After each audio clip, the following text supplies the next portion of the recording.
As I walked to my car with the last box of books from my state clinic desk, my knees felt weak, my breathing became rapid, and I felt dizzy and nauseous.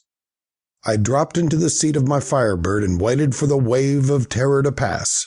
As always, it finally did pass within about 20 minutes. I felt a strong need for Janet's comforting body. I arrived at the house after a blur of a drive up Highway 564 through some light rain. As I walked in, Janet offered me a drink and told me the kids were asleep.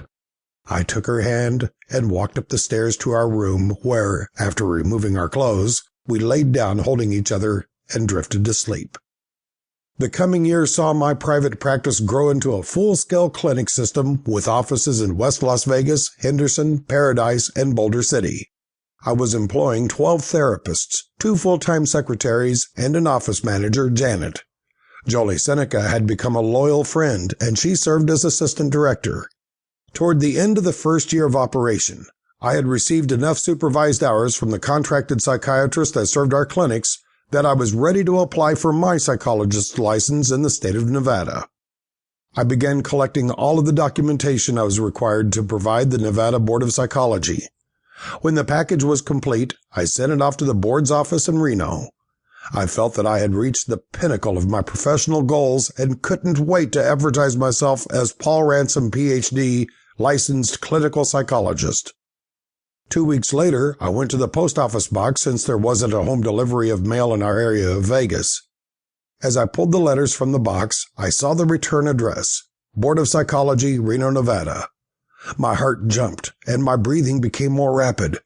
I gently opened the envelope and read the following words. Your application for license as a psychologist in the state of Nevada is hereby denied.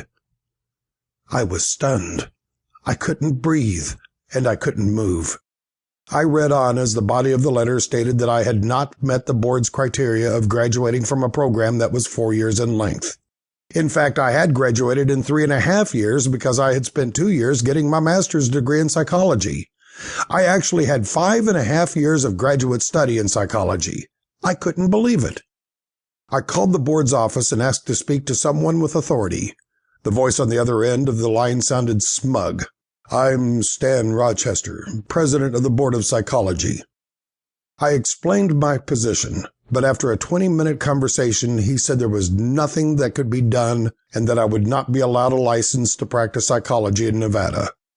We'll see about that, I stated angrily, hung up, and walked, head bowed, to my car. It was beginning to lightly rain, and tears of anger were running down my cheeks. The battle wasn't over, I determined. I would address this legally. Pulling into the driveway, Susie was just getting home from school. Hi, Dad, she hollered. Hi, I said weakly. What's wrong, Dad? She asked sympathetically. Nothing, sweetie. Get into the house. It's cold out here. She hugged me and bounced through the front door and into the kitchen. I headed up the stairs to my bedroom and fell flat onto the waterbed face down. That's where I was when Janet got home 2 hours later. Where did you go this afternoon? She asked worriedly.